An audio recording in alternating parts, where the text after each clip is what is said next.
Thanks for coming out to our talk. My name's Colin, this is Ian, and we're going to talk to you about a new project that we call Open Data Policing NC.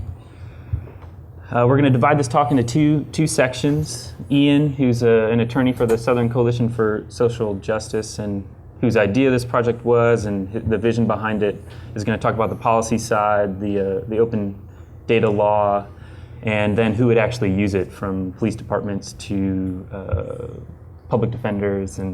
But I'm going to give a brief 10-minute intro about the project itself, some of the technical background, and show the website off really quickly. My name's Colin. I'm CTO at Cactus Group. We build web and SMS applications for businesses and social good. And I'm also co-captain for Code for Durham. Code for Durham's a CFA Brigade. Started in 2013. This is one of our hack nights here. Adam, my co-captain, is up there. And we've had great turnout in Durham, and have had a chance to work on a lot of great projects that deal with data for restaurant sanitation scores, bike safety, and we're working on one right now that's helping navigate the Durham public school system. But part of the reason that I started the brigade and got into it is because it's really about working with local folks to build stuff for Durham and the community. And so when Ian came to me with his idea, I was pretty excited to hear about it and learn more. And so we put together a small team. Andy and Dylan here are the other developers on the project, and I sort of saw ourselves as just excited technologists to help Ian see his project come to life and help him out where we could, and the folks in North Carolina. And so what is our project? It's Open Data Policing NC. It's a web application, and it aggregates and displays North Carolina traffic stop data. And it includes visualizations, as you can see here, to make the data more accessible. And in fact, you can pull this up right now. We're launching in a few weeks. It's still beta, but you can check it out. We've opened it up for the summit here, and you can pull it up and check it out. So what data is this? It's a state-level data set. Ian's going to cover this in more detail, but basically there was legislation passed to essentially collect North Carolina traffic stops statewide starting in 2000. And so the State Bureau of Investigation collects data from the county, the state and county police departments, plus city and smaller police departments that meet a minimum population threshold. And so here you can see the DOJ website that this is actually for their traffic stop statistics. And it does have some reports on it, but it doesn't let you really dig into the details, and you can't get the raw data from the site itself. But you can ask for it, and that's what Ian did. And so we have this statewide data set, and so North Carolina has 100 counties, and we have 311 agencies in our data set.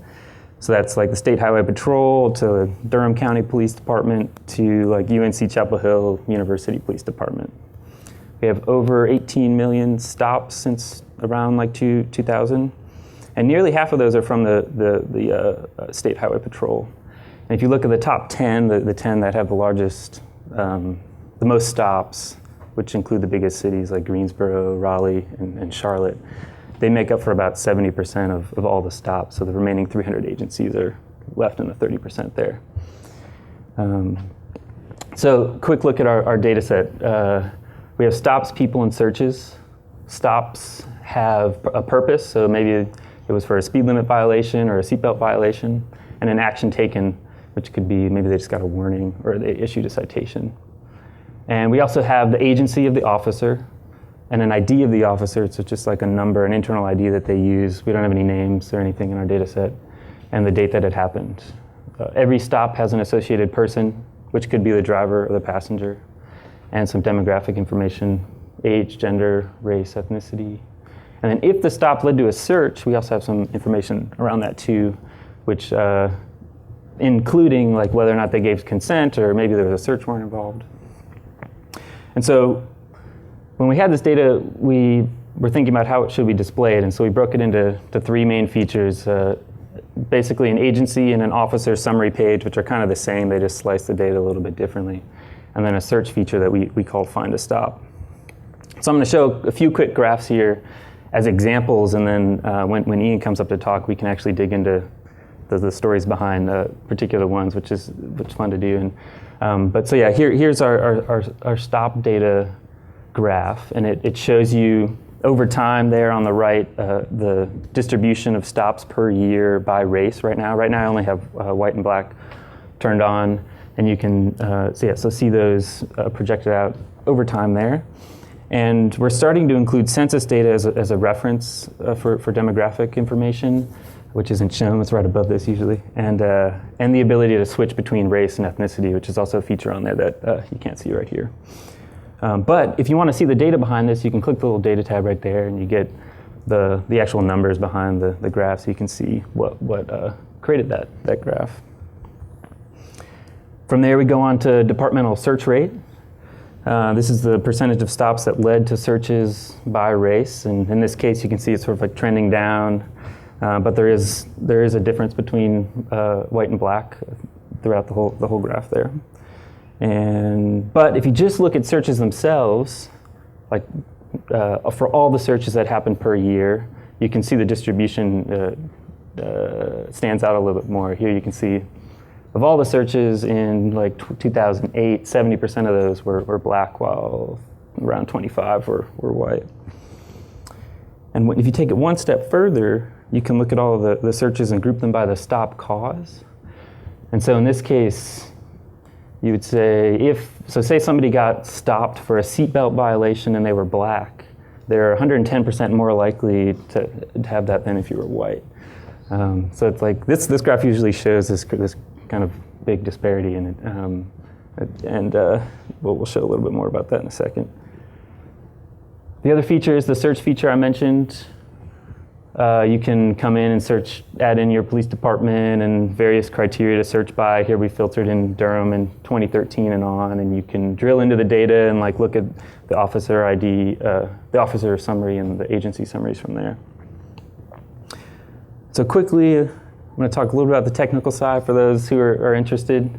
Behind the graphs, there's an API that powers all these graphs. And API is application programming interface. It's really just like a machine-readable way, an easy way for people who want to sort of easily ingest this data. And here you can see it's just an agency ID/stops. It's a URL that you go to, and you get this machine-readable format returned. And it's all the data that powers the graphs there. And if you want to go even further, when we were building this, we wanted to be as transparent as possible. So in our documentation that we built, we included the actual SQL that we used to generate these results. And so for those who are on the more technical side, you can actually check out our code on GitHub, Open Data Policing NC. And the site that you're looking at is hosted on Amazon. We're using Postgres, and the application layer has Python and Django for the technical or the back piece, and then Backbone and D3 for the graphing pieces. And so what's next? We hope to launch relatively soon, and the two features that we're looking forward to soon would be the potential to add additional states. We actually architected it so that you could add additional states fairly easily. And a way to support more granular data. Some police agencies actually gather more data than they report up to the state. Like maybe that you actually have a geopoint like a lat long. You could see where the stop is. Right now we just have, it was stopped by the Durham County Sheriff, but we don't know where that was. And so that would be great to support that. Actually, on my way over here, I was sitting next to a Wake County Sheriff's deputy. And so I got to talk to him about the system that they use to send all their information up to. So it's pretty interesting to see. I'm on the far data side, and it was interesting to hear his input as he typed the data into his computer in the car. So that was a quick overview, and I wanted to pass it off now to Ian to take it from here. Thank you all for coming. Is it safe to fold this down? Yes. So I'm going to talk a little bit just about the history of the data collection statute, and then some of the things that advocates in North Carolina are doing with the data to kind of follow up on that last question from the previous session. The background on North Carolina's data collection law is we were the first state in the country to pass one. It was passed in April 1999, kind of a unique moment in North Carolina politics.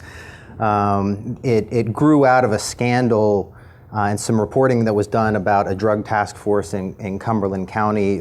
There were kind of some spot checking done after some suspicious things had happened, and they discovered a 2-to-1 search disparity for narcotics officers in Cumberland County, but realized that that the contraband hit rate was basically no different among races, and yet black drivers were being stopped about 100% more often and searched more often. So that was kind of the genesis of the law. The way they structured the law is anytime a police officer stops someone in North Carolina, they have a form. Some departments, they're digitized and it's just kind of part of your in-car computer system. Back then it was all paper. It's called an SBI 122 form, and there's up to 45 different boxes you can check on that form. So you check, you fill in the age, the race, the gender of the driver, their ethnicity, the reason that they were stopped, and then anything notable that happens in the course of that stop. If they were searched, why were they searched? What was the justification? Was there anything found? If there was something found, guns, drugs, how many? So it really is quite detailed. Obviously, most traffic stops don't result in searches, but over time, we have a really good sense of kind of how police search people in North Carolina because we have now 15 years worth of data. The interesting thing about this data statute is it told for 10 years with no one, to the best of my knowledge, ever looking at it. I kind of fell into this work. I was in law school, and the way I got into this was there was a professor. I went to law school at Chapel Hill, and there was a professor in the political science department there, Dr. Frank Baumgardner, who kind of pioneered some of this work. He had been commissioned by a race and justice commission in North Carolina to do a study of death sentences in North Carolina, and that statistical analysis proved to be really instrumental in some policy reforms that were later passed by the General Assembly addressing racial inequity in capital punishment in North Carolina. And on the heels of that sort of policy success, the same group of people started talking about, how powerful this data is in the policy arena. What other data sets might exist out there that could be leveraged to kind of promote equity in the justice system? And someone pointed out that we've had this statute tolling for 10 years. So Frank requested the data. I think a few people had tried to get it before, and what would happen is someone like me, a lawyer who might want to get the data to research a case or something, would request it, and you'd get this giant comma delineated text file on a DVD, which I didn't know the first thing to do with. It was like 6 gigabytes, and my computer couldn't even open it. So Colin was I needed people like Colin and Frank to help me make sense of it. But there was just a big disconnect between the people who would really want to use this data and access it and the people who knew how to access it. And so Frank was the first person to kind of have the technical skills to make sense of it, and he ended up kind of transforming it into more or less an Excel spreadsheet. I'm sure he used a different piece of software. I can't remember which, but he did this kind of initial survey and realized that there were pretty much, no matter where you looked, very, very significant racial disparities in terms of who is stopped and then what happens in the course of traffic stops, and particularly in the search arena. But also use of force, and we do have a use of force feature on here as well. And so my idea was that there should be someone whose job it is to kind of wake up every day and mine this database and try to understand what's happening in North Carolina on a department level, on an individual officer level. And I ended up kind of falling into that role, and it was in that role that I started talking to Colin about would it be possible to get this data set in a much more manageable, easy to access format. And so that was kind of the genesis of the website. just a few more things about kind of Frank's study. He learned that the average North Carolina police officer searches 3.2% of people that they stop. So about 1 in every 33 people you stop gets searched. That's the average. But when we look from jurisdiction to jurisdiction, we see there's very wide variance. I mean, there are some cities in the state where 1 out of 10 drivers get stopped. 1 out of 6 black drivers get searched. And then if you drill down into the individual officer level metrics, you will occasionally find officers who search 2/3 of all the people they stop, which and will do so for years on end and produce a contraband hit rate in the low single digits. And it was just hard to understand how this could happen. And once, in fact, the first thing I did when I started at this job was I asked Frank to give me the most high disparity officer in the state of North Carolina, who had stopped like a minimum of like 2,000 people or something. And he said, it turns out it's a guy local, he's in Durham. So I met with the chief and just gave him just the raw stats. I didn't know anything about this guy. There's no names in the database. And he took one look at it and he said, I'm not even going to try to defend this. And then the next time I saw him, he said it had been addressed. And I was like, wow, it took like 2 minutes to pull this guy's profile out of a database and show it to the chief. And this guy who had been kind of very predatory in the way that he had been stopping people for years on end, it was just a matter of just kind of bringing this to the chief's attention. And I thought, well, isn't it crazy that they go through all the trouble of collecting this data and filling out these forms, and then they give it to their sergeant, who once a month aggregates it and reports it to the state, where it's kind of never seen again. But they never actually take time in-house to review it and try to ID these high disparity officers. So that was part of what we built this for, was to improve police management. And I spent a lot of time going around and talking to various police chiefs in North Carolina. And we've done some in-house trainings, not me, but we have a kind of a tech guy on staff who has gone in and helped police departments get similar sort of systems set up. This website is going to replace that, and this will now be online, so any police chief can log on and kind of see what his or her department's numbers look like, and also individual officers. So all police officers in North Carolina, their data is going to be on this website, which is the first time in the country that something like this will be available. Now, there are no names on the website, and it's kind of protected by law, but the police chiefs know the ID numbers, so they can go onto the Find Your Stop page and just type in the officer ID numbers, and it will immediately populate the career enforcement stop, search, and use of force history of a given officer. So I'm going to just kind of talk about the 4 different groups of people that we built this site for, and how they have used this data to promote equity in policing. So the first kind of target audience was community-based groups that were interested in working on campaigns to promote equity in policing at a local level. And the first city that I partnered with was Durham, which is where we both live. There was a group called the FADE Coalition, which was a group that kind of just organically came together in the wake of some high-profile use of force incidents and police shootings. We had kind of a series of shootings over the summer of 2013 that really put the spotlight on Durham policing.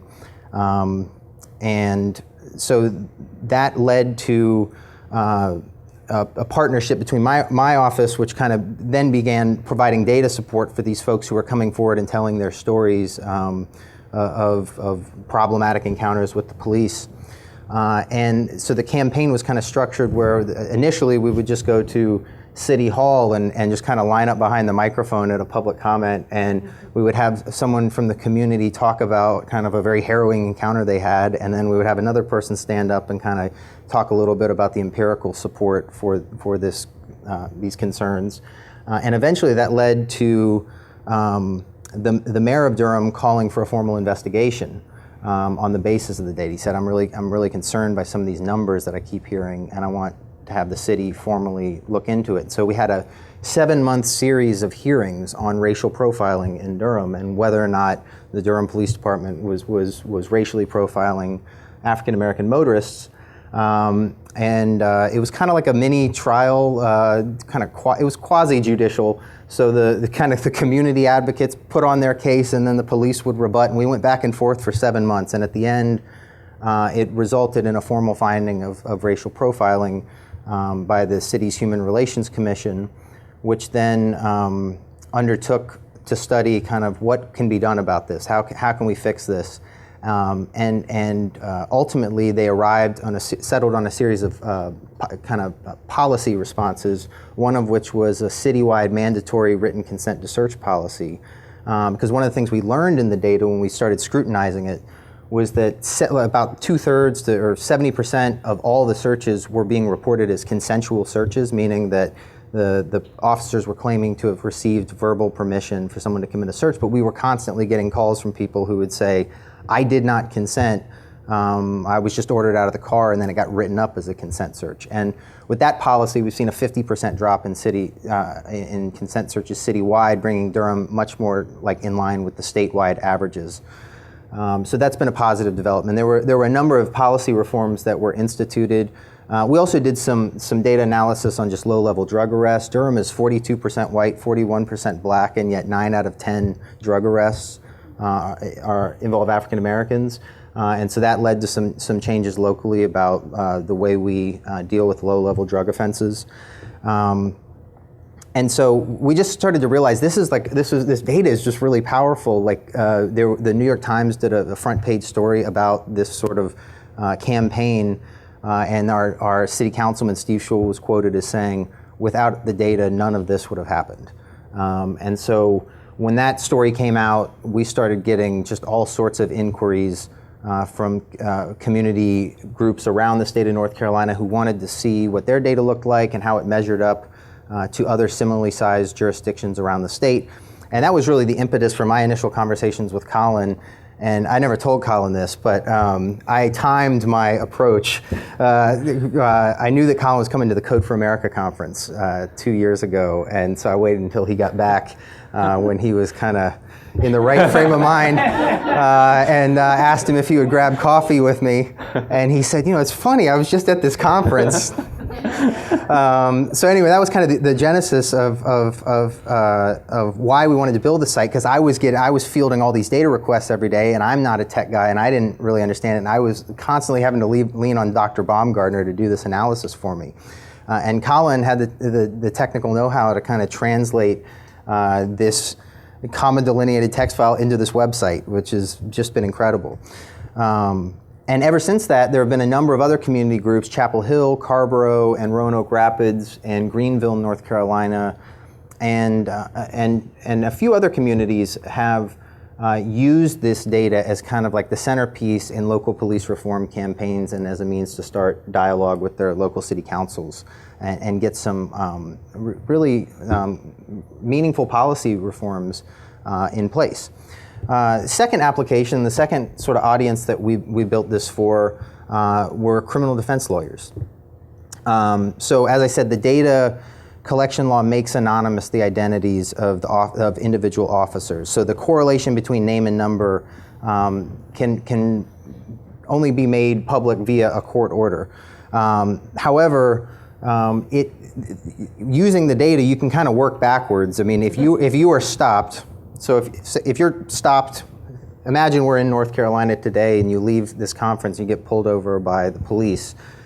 You can go on to this page and type in the date, your age, your gender, race, and you should be able to find your stop. Now there is about a month and a half delay between when they get reported and when they're going to show up on our website. But you would then click the hyperlink under the officer ID, and that's going to populate a page that's going to tell you the career stop history of the officer that stopped you. So no one else will know it, but you will immediately get a sense, if you suspect that you were stopped for illegitimate reasons, this is kind of one way to kind of test that hypothesis, you could say. And obviously this has value for criminal defense lawyers who may be defending clients who they suspect were stopped for illegitimate race-based reasons. So the law, as it's written, allows the data to be utilized for, quote, any valid claim or defense. So we've been kind of testing this. And so I was going to talk about one case that I worked on. You see the data for this officer. So I got a call from an attorney in the Orange County Public Defender's Office who said, I have a client who I was appointed to represent who was arrested with a large amount of narcotics in his truck, but the story of how he was stopped and how that he ended up being searched is fishy, and I've dealt with these. It seems like the only time I ever see these officers is when I'm representing Hispanic defendants, and we're in a county that's only 7% Hispanic. So she said, so she went to court and she kind of said that to the judge, and the judge said, well, if you keep seeing these guys again over and over, and it's always Hispanic defendants, well, we should allow you to look into that. So he granted her a court order to release their ID numbers. Technically, we probably could have figured it out anyway, but what she did was she then gave the numbers to us. We put it into the website, and what we learned was pretty amazing. These two officers who had stopped this gentleman had accounted for 60% of all searches of Hispanics that had occurred in this particular county over the previous decade. They had stopped and searched so many Hispanic motorists that if you took them out of the statewide data set of 10,000 officers, it actually shifted the statewide search rate for Hispanics by 0.1%. And so we showed her the numbers and what they look like. If you scroll up, Colin, you'll see the green is Hispanic, blue is non-Hispanic, and this is a function of the way that race and ethnicity are reported in the law. And you can't do a white to black to Hispanic comparison because they're calculated differently. That's just the way that we set it up in North Carolina. But as you'll see, there are about 4 years here where this officer was searching more Hispanics than non-Hispanics, again in a county that's 7% Hispanic, and just kind of threw up all sorts of red flags. So she took this to the district attorney who was prosecuting this man, who incidentally, it was the largest drug arrest in the county that year. And he looked at it and said, I don't have any confidence that I'm going to win this upcoming motion to suppress. So this man who was facing life in prison ended up being offered a plea deal. And I'm not here to say that we should all use this technology to help criminals get away, but the reality is, if you want to change police culture and you want to promote equity in policing, this is often more effective than a civil judgment where an insurance company is going to pick up the bill anyway. This was a big deal when the biggest drug case got thrown out, or when the guy who gets arrested for it, gets a favorable plea. And I can only imagine it prompted some kind of reevaluation of their policies. I mean, they haven't really been inclined to talk to me about it, but the theory is that if this happens enough, and obviously, and I have stressed, and I want to stress here, whenever I talk to other attorneys about using this data, I talk to them about how it's important that we be mindful about using this responsibly. So you don't want to just say, oh, well, 90% of your stops are black or Hispanic, because you want to know where that person is assigned, right? It could be that they're assigned to a neighborhood that's the demographic characteristics. So the other thing that you can do, it takes a little more effort, and hopefully we can maybe figure out a way to make this easier, is if you can find out who similarly assigned officers are, and I've done that in a few other cases, the officer's partner or someone who is assigned to the same beat, you can then do these inter-officer comparisons that over time, you can find out who their peer groups are. And so I say, don't just print up our website and attach it to a motion to suppress. You want to give some context to what you're doing. So, but that is one of the applications of this site. Another is civil litigation. So historically, racial profiling claims have been really difficult to bring. You don't see many of them. And that is rooted in Supreme Court opinions that say that if you want to bring an equal protection violation, you need to be able to show discriminatory intent. You can't just show effect. But there are some jurisdictions, including the Fourth Circuit, where North Carolina is located, which have cracked the door for the use of statistics for purposes of creating a reasonable inference of intent to discriminate. But normally when people have tried to use statistics to create an inference of discriminatory intent, it's vulnerable to all sorts of types of attack, right? Because you say, well, you just took a sample, you took a snapshot, you went out and like set up a camera on an overpass on a Saturday night, but what about the other 6 days of the week? We don't have that problem in North Carolina because we have all traffic stops. It's not a snapshot activity, it's like a portrait of enforcement activity over a decade and a half. So the numbers are what they are. And so this doctrine has not really been developed, but there was just a case filed in Durham 2 months ago where a gentleman who actually a gentleman who participated in the hearings in Durham, who he was waiting for his wife in front of a restaurant and was waiting for her to arrive from work, and just sitting in his car. And a group of gang officers walked up to him and started interrogating him about how he was able to afford such a nice car in this particular neighborhood. And when he told them he didn't think that was an appropriate question, he got ordered out of the car, and it was a really ugly situation. Ultimately, they searched his car. He was disabled, so he was standing on one leg for half an hour, and it was just a really traumatic, humiliating experience for him. And so he filed a complaint with the Durham Police Department, which did concede after an internal affairs investigation that what had happened to him had been illegal. So he's now filed a civil suit because we worked backwards from the stop and learned that these officers were very high disparity officers. And I don't have all their profiles up today, but their stop and search and use of force career enforcement profiles are a big part. They're really central to this claim that he has brought, both against them and as part of this pattern and practice claim against Durham PD. And this case is just getting off the ground. It's kind of the first to kind of test these waters, and so we'll see what happens with it. But assuming he is successful, and I think he probably will be, because there's already been a concession by the department that what happened to him was illegal. Assuming he's successful, this would be another example of leveraging data to promote equity in policing, just from kind of a different angle. And then the last application, the last group of people that we built this for is the police themselves. As I was saying at the outset, one of the oddities of our data collection law is that the police expend a significant amount of energy collecting this data, but they don't use it in any way.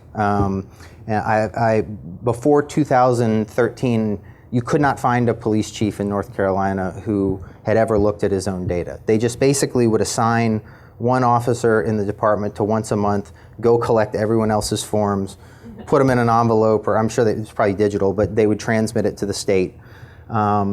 But for whatever reason, it just never occurred to them to try to use this as sort of a diagnostic or management tool. One of the reforms that the coalition in Durham got when they used this data in the hearings was a general order is now in place that says that annually, when you're doing performance reviews for officers, this is now part of the kind of performance evaluation. So when they're looking to see how many complaints that might have been filed against you and how many commendations you might have got, you also take a look at their traffic stop data. Of course, they know where they're assigned, and so it's just a very easy way they can pull this up now and just get a sense of this individual officer's stop history. There are some chiefs. I mean, obviously, not everyone wants this data online. Not everyone agrees that this data has utility. However, there have been some that have really gotten behind it. The Fayetteville police chief, in particular in North Carolina, has said, this is the future, and there's just no putting this cat back in the bag. So we need to get behind it. We need to embrace it. We need to use it to become a better police department. Is this Fayetteville? Yeah. So as you can see, Fayetteville has been trending down. He took over kind of in the wake of a profiling-related scandal, and came in and looked at the data and said, this just looks terrible. Most of these traffic stops are really low-level, discretionary type stops. If you remember that graph that Colin had up earlier that's kind of got the blue lines going this way, what you'll see is that the more discretion, so this one, really and this is something that holds true really no matter what department you look at. The more discretionary the offense, the more that discretion does seem to be exercised in a way that is discriminatory towards African American drivers. And so you see with something like DWI, you almost always see no disparity or very small disparity, because DWI is something where there's objective evidence of bad behavior. I mean, someone's either driving all over the road or they're not. Whereas someone for a seatbelt violation, like most seatbelt stops, you're not getting stopped because the officer is concerned about what might happen to you if you get in a collision. I mean, you're getting stopped because the Supreme Court has said if there is a technical violation, we need dig no further into your true motivation for initiating this stop. So a lot of the smaller and less significant the offense, we often see the larger the racial disparities. And so yeah. So 11%, that means you're 11% more likely to be stopped if you're black. No, this is searched if you're stopped for DWI. So if in this jurisdiction, if you're stopped for a seatbelt violation, historically, just looking at all the data historically, black drivers have been 110% more likely in the course of seatbelt stops to have their cars searched. But the other thing that's really powerful, and I'm just thinking now, we didn't put this up here, but we have contraband hit rates. So there's a contraband hit rate metric. So you can, if you see these large disparities, you then say, well, are you finding a lot more contraband on black drivers? And the answer is no. One of the most astounding statistics that I came across in Durham was the consent search hit numbers. We looked at 13 years worth of consent search hit rate data. For white drivers, it was 19.11% of drivers searched, white drivers that were searched, had contraband. And for black drivers, it was 19.09%. So it was like you had to go to the hundredths of a point to find like a difference between white and black drivers' contraband hit rate over a 15-year period, basically.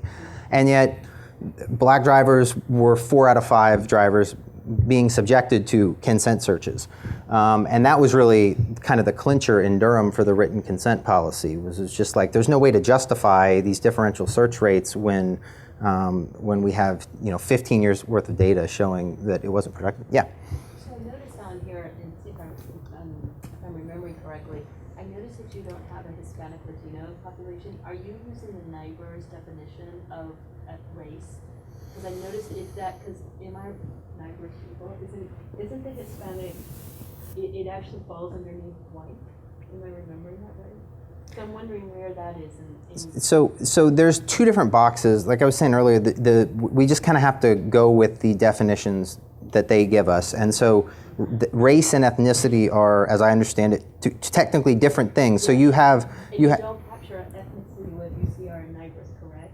You only capture race, and therefore Hispanic. There are some Hispanic things on the other side. Yeah. So we actually have a tab at the top. Where did you get that? If you see, you can tab between race and ethnicity. But you could cross that. So on that form, they are breaking down. They're asking the officer to make a determination of ethnicity. Right. So it'll be, you check non-Hispanic, Hispanic, and then you check black or white. And the officer is making that determination, correct? The officer is making that determination. I get questions about that a lot, and people will say, well, how do we know that the race is accurate? Because we're relying on the officer's determination, which is true. I mean, we don't know for sure that they always get it right, and they probably don't always get it right. But the general consensus in among people who kind of think about these types of questions is that it would not be a good idea to instruct officers when they stop someone in a traffic stop to start asking them, what race are you? You don't want to consciously go out of your way to inject race into that interaction, because then the driver's like, well, wait, why are you asking me if I'm black or not? Actually, the perception is more important. Anyway. That as well, yeah. I saw a question back here. Yes, sir. Yeah, I was just wondering if you had taken demographic data so that when you're looking at the data, the police department actually showing what percentages of the different races or ethnicities for that. Yeah, so we do have that. I don't think we have it for Fayetteville yet. We have it for about 15 cities so far. We're working on that. That's one of the things that the local Code for Durham Brigade is helping us with. But yeah, we do have this feature, and we're looking to see if there's a way to get it more up to date. This is something that we've just kind of added on towards the tail end of our development cycle, but we do think that it's important. We put it up there. It's actually the first thing you see when you log onto the big city pages is the kind of, just to the best of our ability, the racial and ethnic breakdown of that jurisdiction to kind of orient yourself. Now, the police will often say, and it's a very valid point to make, that driving population can be different than city population, and even significantly so. However, you could counter that by saying, if you look at DMV registration data, African American drivers are actually underrepresented relative to their population statewide. They're less likely to have cars and more likely to use public transportation, and yet still they're overwhelmingly more likely to be searched and more likely to be stopped, even taking that into account. So there are arguments on both sides, and that is a tricky issue and one we're struggling with, and we want to try and find a solution that does, to the best of our ability, kind of reflect that jurisdiction and would be open to suggestions of people afterwards. And I have one It more would make it follow-up look to that. Mhm. That what if a police officer is assigned to a beat historically that's one area where maybe most population is minority? Right. Well, that's why I was saying earlier is you can't, when we show this tool to lawyers, that's the first thing I say, is I say, you can't just assume that because you see 80% black career stops or searches, that means that something is amiss, because for all you know, he could be assigned to a particular neighborhood and those are the demographics. And so that is why we want to add these additional features, and Fayetteville is going to be the first one to come online, where we're trying to map those policing districts if we can, those beats. Fayetteville and Charlotte both collect geolocational data, and Charlotte actually opened it up, I think, as part of the initiative that Clarence was talking about earlier.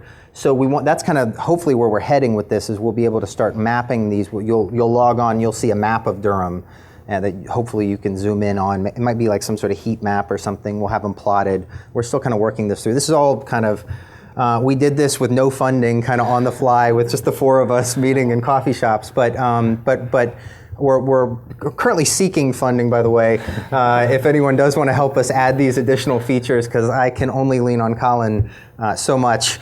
But yeah, that is something that we would very much like to add to the site. Yes, sir. Maybe you don't have the difficulty, but have you considered more proactively going in and saying who is the worst? Who's the worst officer in this department? I have, and I want this data law to, to continue to bear fruit, and so I've been just kind of doing that discreetly here and there, and not kind of, putting it in the paper or anything. But yeah, when I go and meet with police chiefs, very often, I'll have our in-house stats guy kind of run a few queries for me that I'll often kind of drop into conversations, and almost every time the response will be, I had no idea. We will have a talk with that officer. And so, and then the follow-up, I will then say, well, give Colin an hour in your office, or someone with the technical know-how. They can come in here and get it all set up so that you can do this regularly, very easily. The Carborough Police Department, we just did that with them. I had another question.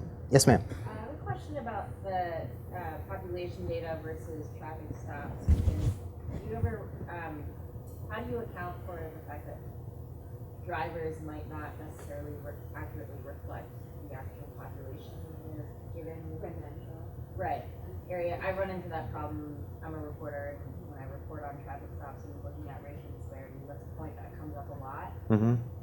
Have you guys? Well, I was just talking about that. I mean, that is what we are trying to currently improve. We're really having to go meet individually with local departments.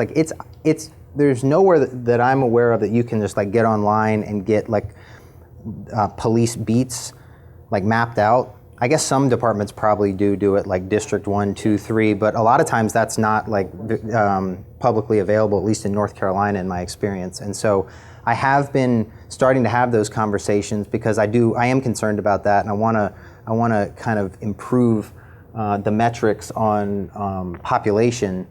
And the way to do that would be to get the police departments to give us kind of their maps, and then we can overlay those, I guess, with census maps to get more accurate representations. Again, this site isn't even live yet, so we are still working through some of the kinks, and we're very cognizant of that issue and hope to come up with a solution. Yes, sir. So the California legislature just passed a law requiring stop data to be collected. Mm-hmm. The governor says he won't sign it. Is there someone in North Carolina who give our governor a call and tell us how great? If you can get me in the room with him, I'd be happy to. I don't know the technical details. My impression is that he doesn't like something about how it's formulated, or it's too much work for other folks to do. Or I don't know what it is, but it seems like the police like it, the people like it. That this has been a very useful thing to North Carolina, and I don't know. I mean, are the politicians in North Carolina happy with this, or they don't know yet? So we'll see. So a few things. I don't want to give the impression that all police are jumping for joy that this is going to be available. I actually was the April meeting that Clarence was talking about at the previous session at the White House, where the chiefs came. He had me come and talk and show this tool, and it was very divided. Like there were, I think, 18 big city chiefs there, and it was about half and half in terms of their reaction. Some of them said, "Not in my, backyard," like not. And there's a really interesting dialogue, I think, between it was LAPD and Indianapolis PD, or Austin. It was weird. The Texas chiefs were like by far the most progressive and pro-open data, at least that were represented there, and so I just kind of sat and watched, and it became apparent to me that there is a wide variety of opinion among the law enforcement community about the value of having this sort of data online for the public and other stakeholders to peruse. I think there is also, though, a sort of realization that this is the future and that this is going to happen, and that it's not good optics for police departments. It's not a way to build trust to like be less transparent and go out of your way to conceal data that already exists. But at the same time, I'm very glad to hear that California is considering it. There aren't a lot of states that do this. We started with Connecticut does it, Rhode Island does it, Maryland does it, and Missouri does it. So obviously there's a lot of interest in Maryland and Missouri because of Ferguson and Baltimore. And Colin and I just got the Maryland data, which also, which we're still kind of making our way through, but we're hoping we'll be able to kind of add a Maryland page to that. So that will probably be the next state, probably, because I think that's probably where there's the most demand. The Missouri data is not as detailed, and so most of the stuff that you can kind of learn from it is published in those PDFs that we were all joking about earlier that get posted, annually by the AG's office. I just think that what you said is there's a responsibility with this data, Mm-hmm. and I really Absolutely. like hearing what you're saying is it has to come in context. Right. And I wonder if that's where the governor. I mean, I don't know California at all, but there is a responsibility because how easily this could go in the wrong direction. Right. Because you have to think about law enforcement safety, Absolutely. just as you do as the citizen safety, Mhm. and you have to find that balance. And so I'm really pleased to hear that you have really thought about all of those in your. Yeah, and to that point, when we launch, we're still kind of working out the details of, because we want to do like a press conference and kind of demo this for reporters. And there's going to be a the Fayetteville police chief has committed to participating. And so, assuming we can all find a day that works for all of us, but yeah, he's going to kind of. I talked to him about kind of being available to field those questions and concerns that we anticipate we're likely to hear. and he can talk about how the value he sees in this site and the how it's going to make it easy for him to spot check for problem officers, or if he gets a use of force complaint, he can just hop on. He knows the officer's ID code. He can type it into the site, and he'll immediately see, have there been any other use of force incidents involving this officer, or are his disparities looking abnormal?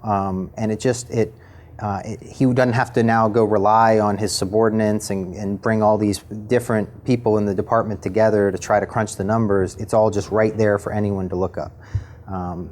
Does this include pedestrian stops? This does not have pedestrian stops. This is only vehicle stops. So vehicle stops are about 52% of police citizen encounters. North Carolina is very much a driving state, so I know like this probably wouldn't be nearly as useful for like Manhattan. I mean, it's not going to really tell you much of anything because there it's all stop and frisk. It's a totally different mode of encountering the police. So right now, this only captures vehicle stops. If they, I have had some like early conversations with some police chiefs around the state who do track pedestrian stops. I was talking to the Fayetteville chief about that. They're looking into kind of improving their data collection for pedestrian encounters, and if they do, we definitely would want to integrate it into the site as well. Yes, ma'am. Just a follow-up question: has your examination of this data led to any discovery of policy issues, department-wide policy issues, or whether that goes, whether that's within or goes beyond the department, or does it seem? Because we're talking about individual problematic officers, but oftentimes that's a symptom of a larger problem. Yeah, I think probably the best example of that would be the Durham consent search issue when we really scrutinize the data and what is the context of these searches? Like, how are these searches occurring? We learned that they almost exclusively, or 4 out of 5 involve black drivers, and 7 out of 10 times the officer is saying that the driver is basically inviting them into their car to have a look around.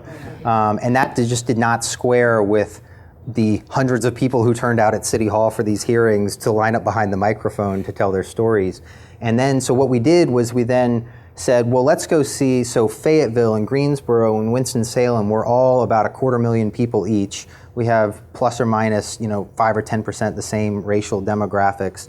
Let's take a look at their consent searches relative to the overall searched population. And when we did that, we saw that Durham was way higher than those other cities. That those other cities were 40% of their searches were consent searches, or 30% or something like that. And so we were able to show that to the city council, who said, well, that does seem a bit out of line. It's hard to believe that 70% of people would really consent.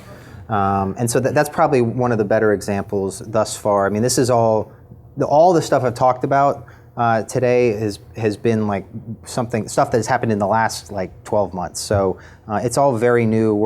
We are the first state to kind of have this technology available, but it hasn't been very long that various stakeholders have had access to it. And really, we anticipate that once the website is live, we'll really be able to get a better sense of kind of how people use it, and hopefully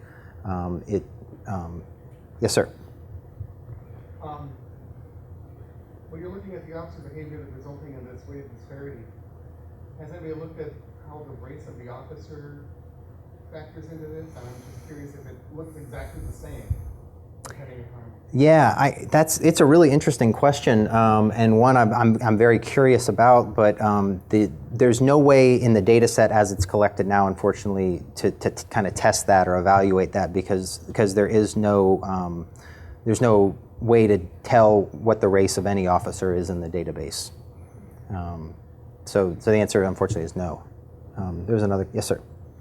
So behind this, are you planning on Windows code for this, making it open, or is it something you're planning on monetizing? It's not something we're going to monetize. Colin, you want to answer that? I think it's open source, but yeah, it's already up on GitHub, and you can check it out right now. Yeah. Yeah. So it's free. Well, but you do need funding. I mean, Yeah, I do need funding. I mean, 'cause I feel like I do. I just got an email well, it takes time to perfect things and Yeah. things. then do the data crunching. Yeah, we did apply for a DOJ grant, and I got an email about an hour and a half ago saying we unfortunately did not get it. So so this was all volunteer built by Colin and our friends Andy and our buddies Andy and Dylan back in North Carolina. But yeah, if we want to, but Colin has a full-time job running a company of his own. So if we want to kind of add other states, we definitely would need to get some investment. But the potential is there. I mean, there's at least 5 states that we could do this to, and with the police data initiative that Clarence was talking about, there's reason to think that more and more states are going to start doing this. This is one of the I think Clarence said that there were 59 recommendations, but if you read the President's Task Force report, there's 6 pillars, I think is what they call them, and I think the second pillar is largely centered around this idea of encouraging more data collection around police-citizen interactions and being more transparent and putting it online so that people can easily access it. So that's what we're endeavoring to do here. So that was kind of all I had to say. Anyone else have any questions? Yes, sir. Does the data you collect have any information on civil asset forfeiture programs? It does not. There is a data set out there though that does. There was a Washington Post report about 8 or 9 months ago that had really pretty incredible data at a local jurisdictional level. We learned something, I can't remember the number for Durham. I remember just being floored by it. It was millions of dollars of Durham PD's annual budget was funded through civil asset forfeiture, many, the majority of which happened seizing people's cars in the course of traffic stops. So that data does exist, I know, because it was a huge Sunday big feature on asset forfeiture nationwide.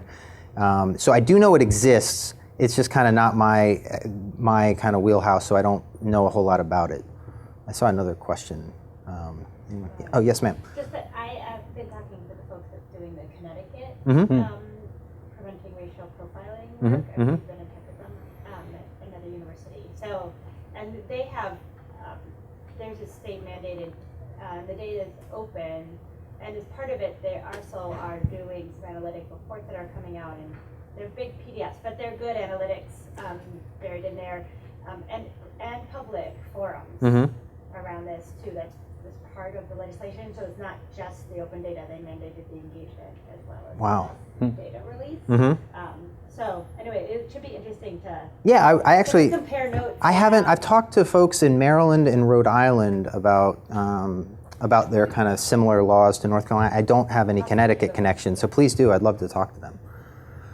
It seems like that's what you would want on the about, so one, all those cautions about watch how you interpret this. Right. And then, so you care. So if you care, here's 3 community organizations that are working on racial reconciliation, or, or police watchdogs, or whatever. Yeah, I mean, or tell your council person you care. Right. Here's a link. Right. All those things. Yeah, you can also, the other So thing. the action item is, and both the cautions and the responsible use and the action item. Yeah. So some people, Colin made this so that you can actually print it up and it'll just be a very nice little PDF.